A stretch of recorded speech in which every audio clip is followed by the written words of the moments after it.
quand on écrit un livre sur les territoires ruraux ou sur les campagnes, selon la terminologie qu'on veut garder, c'est déjà difficile à définir parce que d'abord, on ne sait pas très bien où commence la ville et où commence la campagne. On ne l'a jamais très bien su et on le sait de moins en moins puisque les mouvements de population, les navettes qu'il y a tous les jours entre ville et campagne sont de plus en plus nombreux et les interdépendances sont de plus en plus nombreuses. Mais si on s'accorde vaguement sur enfin, si on arrive à s'accorder sur une définition, ce qui peut être le cas, par exemple, grâce à un critère de densité de population, en disant en dessous de telle densité de population, on est à la campagne et au-dessus, on est en ville. Si on admet ça, on se rend compte qu'il y a une mosaïque de territoires ruraux absolument énorme. Vous avez des territoires ruraux qui sont à dominante agricole et en déprise, des territoires ruraux à dominante industrielle en déprise, des territoires ruraux plutôt résidentiels, plutôt proches ou plutôt loin des villes, pas forcément bien en interaction avec leur vie ou pas, à l'inverse des territoires ruraux extrêmement attractifs. Bref, il y a une mosaïque de situations extrêmement compliquées et donc à tel point qu'on se demande est-ce qu'on peut encore parler de territoires ruraux et les rassembler dans un même ensemble. Alors, moi, je pense quand même que oui, mais il faut vraiment toujours avoir en tête qu'il y a une mosaïque très différente et que cette mosaïque, elle est, pour essayer de la saisir, il est peut-être plus utile d'avoir une grille de lecture macro-régionale. Un territoire qui va bien, en gros, pour faire très vite, le nord-est ne va pas très bien. Et dans le nord-est, eh bien, les campagnes ne vont pas très bien, les petites villes ne vont pas très bien, les grandes villes ne vont pas très bien et les rares métropoles ne vont pas très bien. Inversement, dans le sud-ouest, on a une tendance au niveau macro-régional à ce que ça aille plutôt bien, et c'est vrai pour toutes les strates de territoire. Donc c'est moins la taille de la population qui compte que l'état de santé régional, on va dire, pour essayer de saisir les dynamiques économiques en tout cas.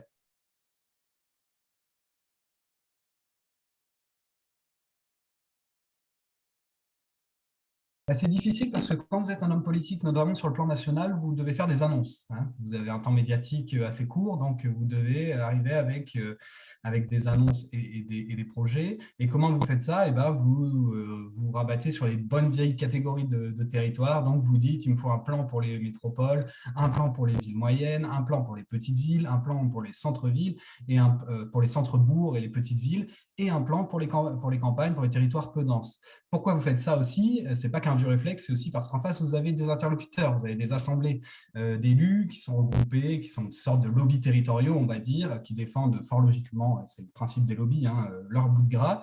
Lobby, ce n'est pas forcément un gros mot, en tout cas pas dans mon esprit, pas dans cette, disons, là, on ne parle pas de groupe privé, on parle de groupe d'élus. Et donc, vous allez faire une politique qui est d'abord mal calibrée parce qu'on ne sait pas très bien où commencent les campagnes et où elles s'arrêtent, comme on l'a dit. Et deuxièmement, la Drôme n'est pas la Meuse, Bar-le-Duc n'est pas Bayonne. Et vous voyez ce que je veux dire? Entre deux petites villes au nord-est et au sud-ouest de la France, les problématiques sont complètement différentes. Dans le nord-est, vous avez un problème de déprise, vous avez des logements vides, vous avez un centre-ville qui s'appauvrit souvent, vous ne savez plus quoi faire de vos logements. À l'inverse, à Bayonne, vous avez une pression immobilière énorme, à la fois pour les résidences principales et surtout pour les résidences locatives touristiques, Airbnb, mais pas seulement, qui finissent par peser sur la population locale. Donc, pour une même catégorie de ville, vous avez deux problèmes strictement différents et même opposés sur la question seulement du logement. Et c'est vrai pour toutes les questions. Et donc, penser par taille de ville, taille de population, ça nous enferme dans des plans qui sont nécessairement à côté de la plaque.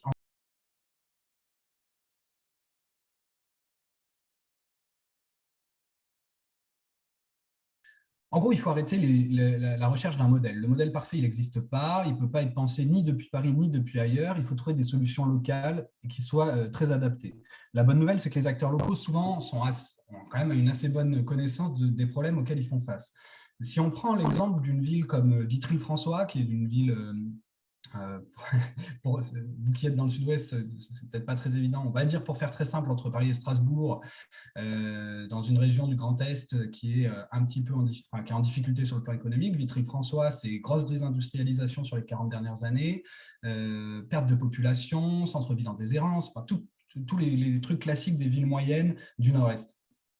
Eux, ils se sont dit, on est en décroissance, ok.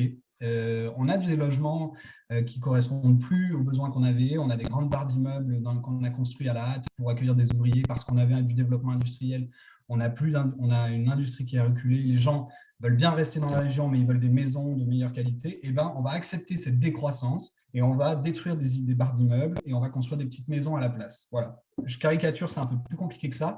Mais grosso modo, les acteurs se sont dit, OK, bah, on accepte que notre modèle de développement, c'est d'abord un modèle de transition, puisque derrière, il y a tout un discours et tout un travail sur la dimension écolo, hein, avec des bâtiments durables, avec des énergies renouvelables, avec une relance industrielle aussi dans les énergies renouvelables. Mais ce qui est vraiment intéressant, c'est qu'ils sont sortis complètement du modèle, au fond, du modèle de croissance et d'attractivité territoriale qui est celui qui domine encore dans la tête de nombreux élus. Hein, beaucoup d'élus se considèrent encore comme des chefs d'entreprise et pensent qu'il faut faire, même c'est inscrit presque dans nos gènes. On a un seul logiciel de croissance où un territoire, ça doit gagner des habitants, ça doit gagner des emplois, ça doit attirer des entreprises. Et eux, ils se sont dit, bah là, actuellement, c'est compliqué. Faisons d'abord la transition, adaptons-nous à nos nouvelles réalités, et ensuite, on pourra peut-être avoir un nouveau projet de développement, d'attractivité, etc. Mais pour le moment, on a un héritage et il faut qu'on le transforme en quelque chose d'autre qui corresponde plus à nos besoins. Et ça, localement, on y arrive. Alors, après, l'État a un rôle à jouer pour accompagner, notamment financièrement, ces dynamiques-là. Hein. Je ne dis pas que l'État ne peut rien, pas du tout. Il faut les deux. Mais ce qui est intéressant dans l'exemple de Vitry-le-François, il y a beaucoup d'exemples comme ça en France, c'est quand des élus arrivent à se mettre autour de la table et à se sortir de l'idée qu'il y aurait un modèle, notamment d'attractivité et de compétitivité, qui serait une sorte de grande course entre territoires, de grande compétition entre territoires dans laquelle il faudrait nécessairement s'inscrire et nécessairement gagner.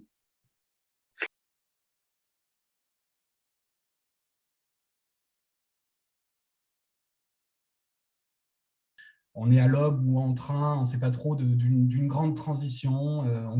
On va devoir quitter le monde de l'hyperproduction de masse, hyperconsommation de masse et hyperurbanisation de masse, qui a été le modèle, en gros, depuis la révolution industrielle, c'est-à-dire que le progrès, l'emploi, la croissance se faisait en ville, et puis les campagnes étaient un peu plus à la rue, on va dire. En tout cas, elles étaient symboliquement et économiquement un petit peu les wagons, alors que les villes étaient les locomotives. On se rend compte que dans ce modèle, on est allé trop loin. On a des villes qui sont invivables à cause des prix de l'immobilier et des embouteillages, de la pollution de l'air notamment.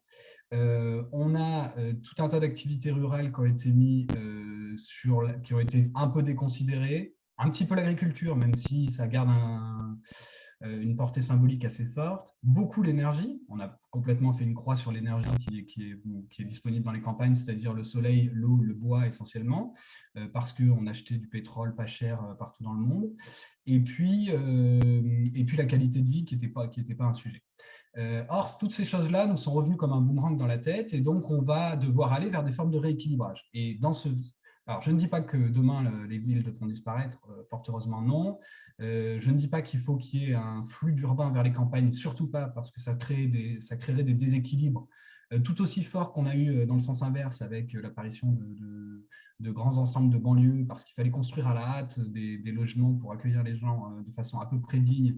Et donc, aujourd'hui, on se retrouve avec une urbanisation qui a été mal contrôlée et qui nous pose des problèmes. Donc, l'inverse ne serait pas bien, mais n'empêche qu'on a une forme de rééquilibrage qui, je pense, est en cours, et que dans ce rééquilibrage-là, les campagnes vont être assez bien placées, en fait, face aux enjeux de demain, qui seront se nourrir, se chauffer, se déplacer sans trop polluer et être indépendant. On voit bien qu'il y a une question de souveraineté énergétique à retrouver. On ne peut plus dépendre de la Russie ou des caprices du Qatar et de l'Arabie Saoudite pour se déplacer et se chauffer. Et donc, de fait, les campagnes sont potentiellement bien placées. Je dis potentiellement parce que un potentiel, c'est un potentiel, ça s'exploite ou ça ne s'exploite pas. Et toutes les campagnes, tous les territoires, qu'ils soient ruraux ou urbains, n'exploitent pas leur potentiel avec le même talent, on va dire.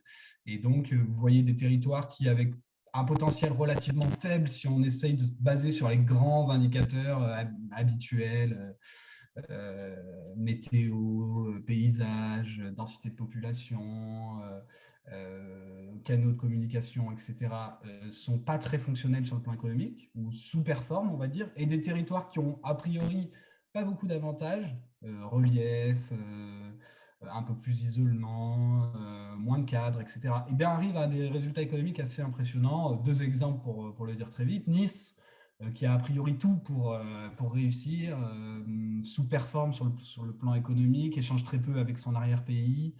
C'est devenu une ville essentiellement résidentielle, assez déséquilibrée, qui produit plus grand-chose, si je caricature un peu, mais pour aller vite. Et d'autres territoires comme Oyonnax, qui est un territoire qui, franchement, euh, bon, je suis un grand amoureux de la région Rhône-Alpes-Auvergne, donc je ne vais pas me faire d'ennemis en disant ils savent que j'aime bien cette région, mais Oyonnax, c'est compliqué, c'est pas très joli. Il n'y a pas énormément d'atouts, hormis la proximité de Lyon et de la Suisse. Et pourtant, il y a un écosystème industriel assez impressionnant parce que les gens localement ont su développer une filière et la poursuivre, quoi. Donc vraiment, à potentiel équivalent, les territoires ne les valorisent pas de la même manière. Et donc, je dis, les campagnes sont potentiellement bien placées, mais à elles d'en prendre conscience et de bien exploiter ça de façon intelligente et durable.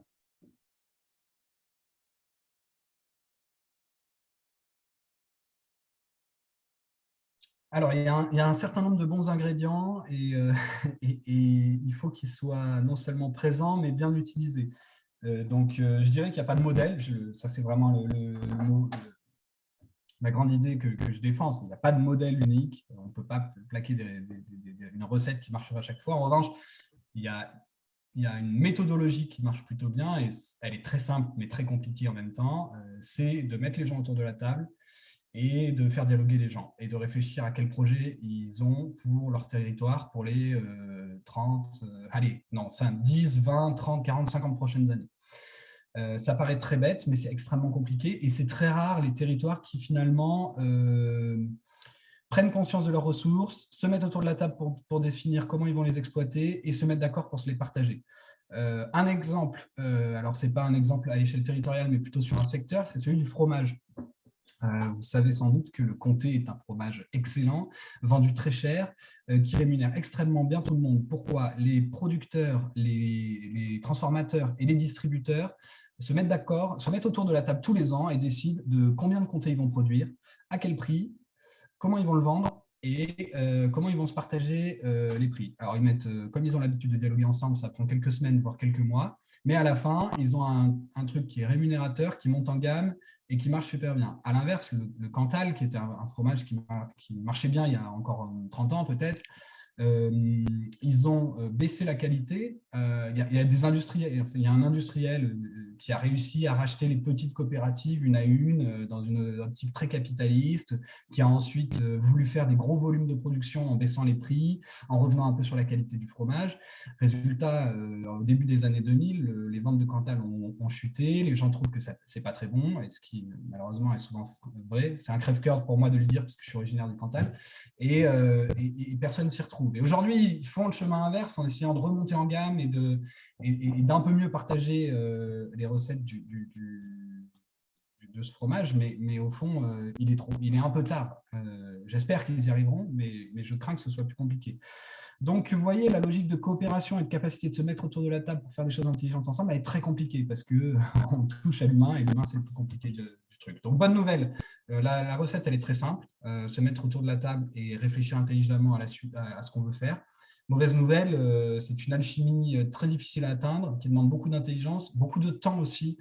C'est la structuration sur le temps long qui marche, et ça, c'est très compliqué. Dans un tout autre domaine, une des politiques les plus réussies en France, une des politiques territoriales les plus réussies en France, c'est la politique du logement à Rennes, où dans la métropole, ils ont réussi à se mettre d'accord sur la possibilité, enfin sur une progressive contrôle du marché. Donc, ils ont su faire en sorte que les logements qui sortent, eh ben, il y a un peu de haut de gamme, un peu de milieu de gamme, pas mal de logements sociaux, etc. Cette politique-là, elle est menée de façon à peu près cohérente depuis une cinquantaine d'années, quel que soit le bord politique. Ça aussi, c'est très fort. Et donc, ça témoigne d'une capacité à s'être mis d'accord sur un objectif de long terme et de s'y tenir. Et aujourd'hui, la ville de Rennes, malgré le fait qu'elle ait extrêmement demandée et donc extrêmement soumise aux tensions immobilières, et ben, le marché est contrôlé à près de la moitié, près de la moitié, la métropole a son mot à dire d'une façon ou d'une autre sur près de la moitié du marché de mémoire, ce qui est assez énorme. Donc, la bonne nouvelle, c'est vrai, c'est que c'est possible et qu'on peut faire des progrès spectaculaires. La mauvaise, c'est que ça prend du temps et que ça demande beaucoup d'intelligence.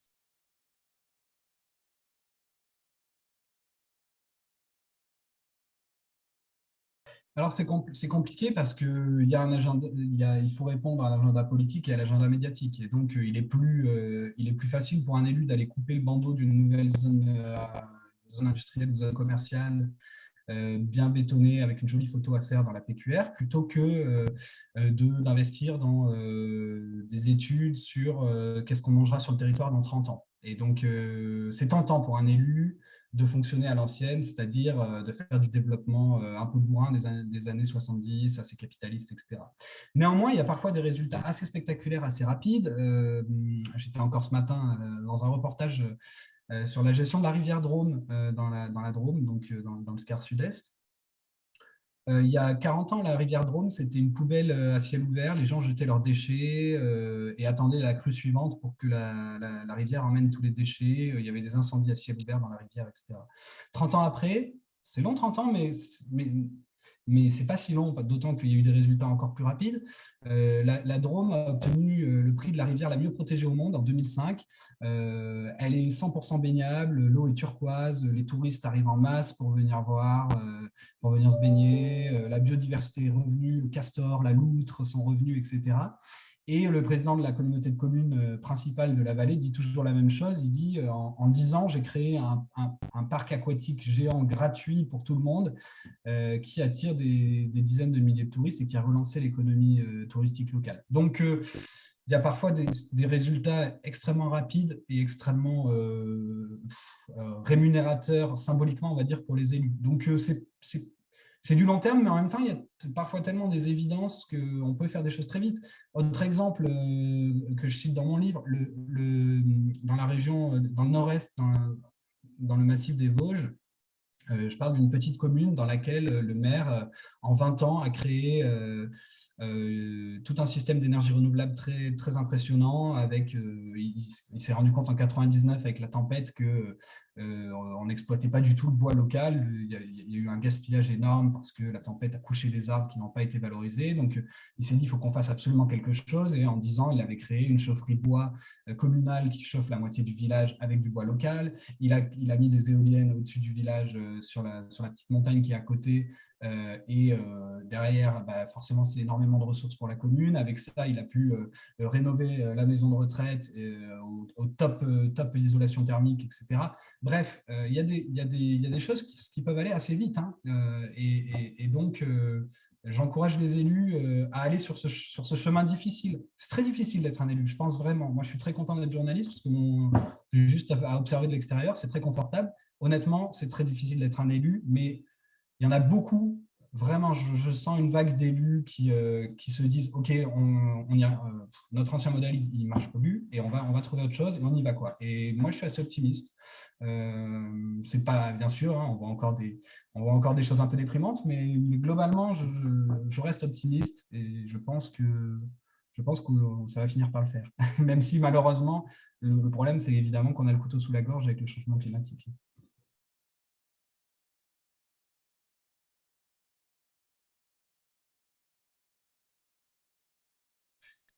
En fait, un des trucs dont je parle dans le livre, c'est que les campagnes, la renaissance des campagnes qu'on constate dans certaines campagnes, elle part pas de zéro, elle part pas de nulle part, elle se répare, elle tombe pas du ciel. Il s'est maintenu sur le territoire tout un tissu, malgré des grandes difficultés, l'exode rural qui a été très violent, etc. Il s'est maintenu un tissu économique plus important qu'on le croit, pas seulement agricole, industriel aussi, et tertiaire aussi. Il s'est maintenu un réseau de services publics, même s'il a été remis en cause largement ces dernières années, mais quand même, on a un pays extrêmement bien doté en infrastructures, relativement dans les comparaisons internationales, c'est très clair, ne serait-ce que par le réseau routier. On a un pays dans lequel les élus locaux ont su, plus qu'ailleurs, défendre un certain patrimoine financier, équipements locaux, comme je viens de le dire.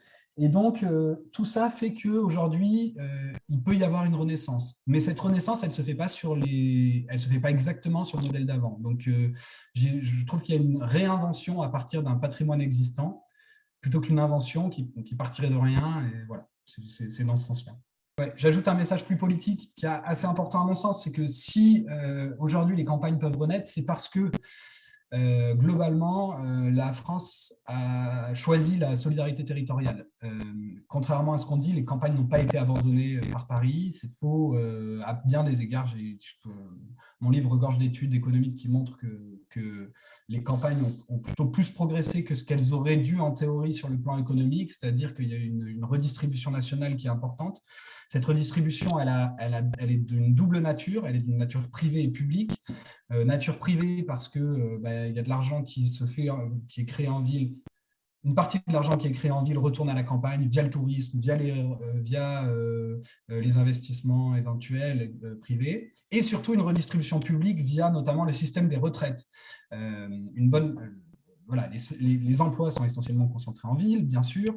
Donc, les cotisations de ces emplois qui sont d'origine urbaine sont largement taxées en ville et sont largement redistribuées à la campagne parce que les retraités une partie des retraités vont vivre à la campagne. Et ça, c'est des flux de plusieurs milliards d'euros qui, en fait, participent au rééquilibrage des territoires. Et cette solidarité-là qu'on a choisie en France, elle a permis de maintenir des territoires à peu près à flot, même les territoires les plus en difficulté, ce qui fait qu'aujourd'hui, on peut avoir cette renaissance démographique, économique, etc. Et donc, il serait dangereux, parce que c'était un discours qui était tenu par certains économistes et certains conseillers de ministres, etc. Il est tentant de dire misons sur les métropoles, c'est elles qui vont nous faire la croissance économique et ça ruissellera naturellement vers les campagnes. Ce discours-là, il a été très fort dans les années 2010. Il y avait beaucoup de chercheurs de renom qui le tenaient. Et en fait, c'est super dangereux ce truc-là, parce que si on veut avoir une renaissance quelque part, demain, qui seront les territoires gagnants? Qui dit que le Nord-Est ne sera pas demain le territoire qui allait bien? Je rappelle qu'il y a 100 ans, le cœur économique de la France, c'était le Nord-Est. Et on ne savait pas bien ce qu'on allait foutre du Sud-Ouest. On se disait, mais qu'est-ce qu'on peut faire dans ce territoire où il n'y a pas d'industrie et puis aujourd'hui, eh ben, tout le monde ne jure que par la région qui va de Toulouse, le triangle Toulouse-Bordeaux-Bayonne. Et en fait, demain, qu'est-ce qu'il en sera avec le changement climatique? Moi, j'en sais rien. Ce que je sais, c'est que si on abandonne le Grand Est aujourd'hui, dans 50 ans, quand on se dira ah en fait on a besoin du Grand Est, et ben oui, il n'y aura plus de collège, donc les gens ne viendront plus parce qu'ils voudront plus, ils pourront plus inscrire leurs gamins, il n'y aura plus de médecins, etc., etc. Donc attention à toute forme de darwinisme géographique, disons, qui consisterait à dire comme ces territoires sont en crise, il vaut mieux les laisser tomber et miser sur les gagnants de demain parce qu'on ne sait pas qui seront les gagnants de demain et on a besoin de tout le monde. La France fonctionne vraiment en interdépendance entre des métropoles, des petites villes et des campagnes. Et penser les uns contre les autres, on l'a beaucoup fait, ça nous a fait perdre énormément de temps. On a besoin de tout le monde. Le tout, c'est que tout le monde travaille de façon intelligente. Et ça, c'est difficile.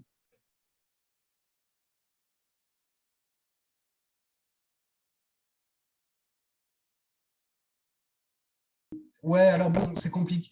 Ouais, je ne sais pas si je le dis exactement comme ça, parce que malheureusement, en matière d'aménagement du territoire, les vieux réflexes ils sont un peu partout. Mais c'est vrai que la droite a plutôt tendance à vouloir équiper les territoires dans une logique de croissance, c'est-à-dire vous ne ferez pas de développement sans avoir trois autoroutes qui passent devant chez vous, etc.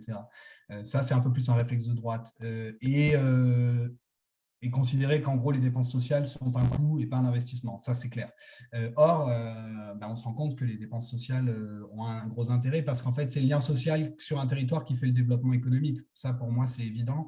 Et d'ailleurs, on s'est beaucoup moqué du gouvernement. Moi, je ne suis pas de tendre avec le gouvernement, mon journal est pas de ce genre. Mais on s'est beaucoup moqué du gouvernement quand il a dit qu'il faut rouvrir des bars à la campagne.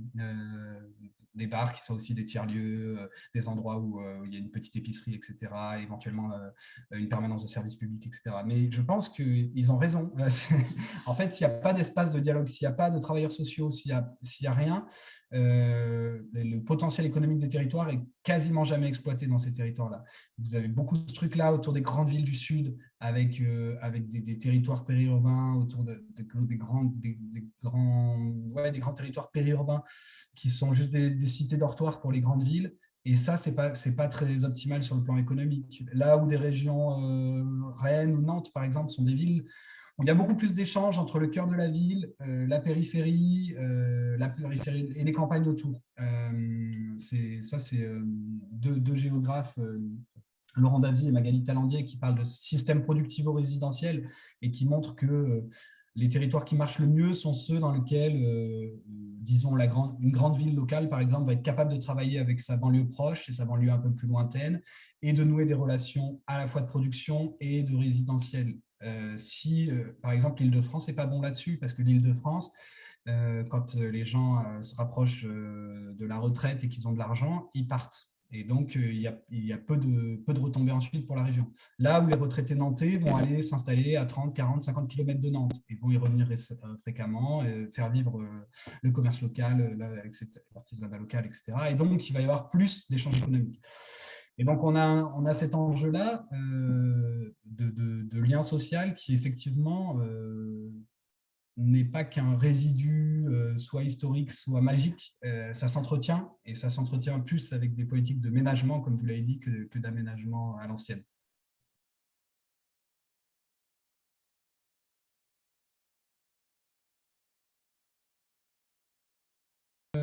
Bah, les citoyens, ils ont un rôle absolument fondamental à jouer parce que ils ont, comment dire, lorsqu'ils sont associés au territoire et qui s'y impliquent, ça fonctionne souvent très bien.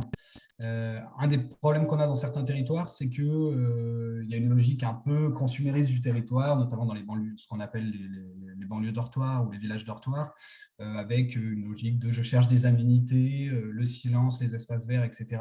Et je veux pas spécialement m'engager sur le territoire. Et là, souvent, alors je ne reproche pas ça aux gens, ça c'est issu de plein de choses, d'un logiciel aussi peut-être consumériste global qu'on a dans notre société. Mais le résultat, c'est que ces territoires-là sont souvent un peu sous-performants, on va dire. Quand je dis sous-performants, je ne veux pas passer pour l'économiste de service, hein, c'est aussi du point de vue, c'est pas que du point de vue économique. Même si j'ai voulu faire un bouquin économique pour aussi convaincre, au-delà du cercle des convaincus et aller montrer en gros aux gens de droite que le social, c'est pas que c'est pas qu'être gentil, quoi. Voilà, pour le dire vite. Mais du coup, quand les citoyens s'impliquent dans leur territoire, on a des résultats assez bluffants un peu partout. J'ai des exemples, il y en a des centaines et des centaines.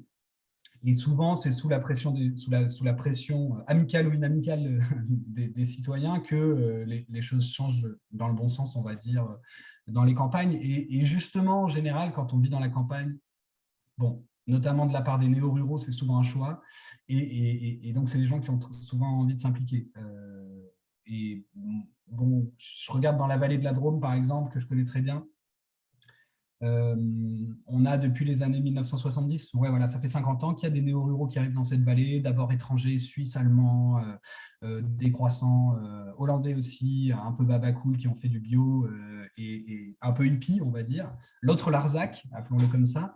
Et puis, petit à petit, des néo-ruraux un peu plus classiques. Et ces gens-là ont créé, c'était des gens très branchés développement, enfin très branchés écologie, qui ont fait agriculture bio, recyclage, beaucoup de cultures, qui sont arrivés avec un gros capital culturel et qui ont développé plein de choses en local.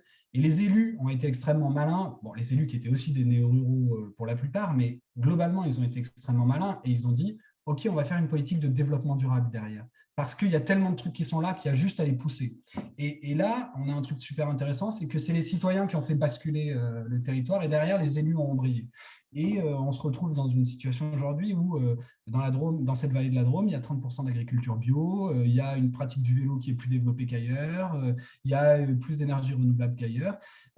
Et ça, c'est vraiment le bon cocktail entre une impulsion citoyenne initiale et des élus qui ont un peu de nez et qui sentent que, il faut appuyer dessus, quoi.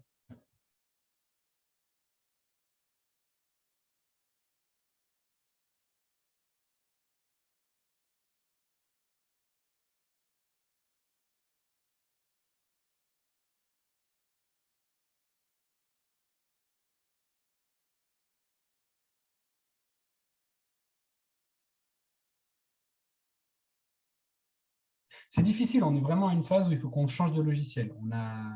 On a été élevés tous, on n'a pas le même âge, nous deux par exemple, mais moi je fais partie des dernières générations qui ont été vraiment élevées dans la logique de croissance.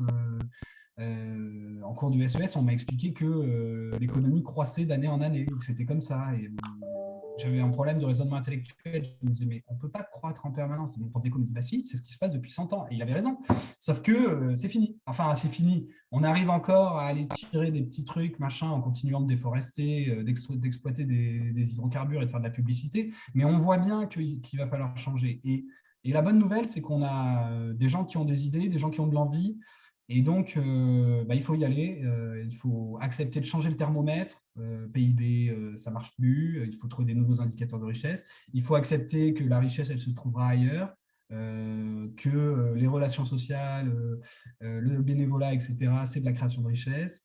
Et on arrivera à être très heureux si on arrivera à être très heureux tout en s'appauvrissant pas.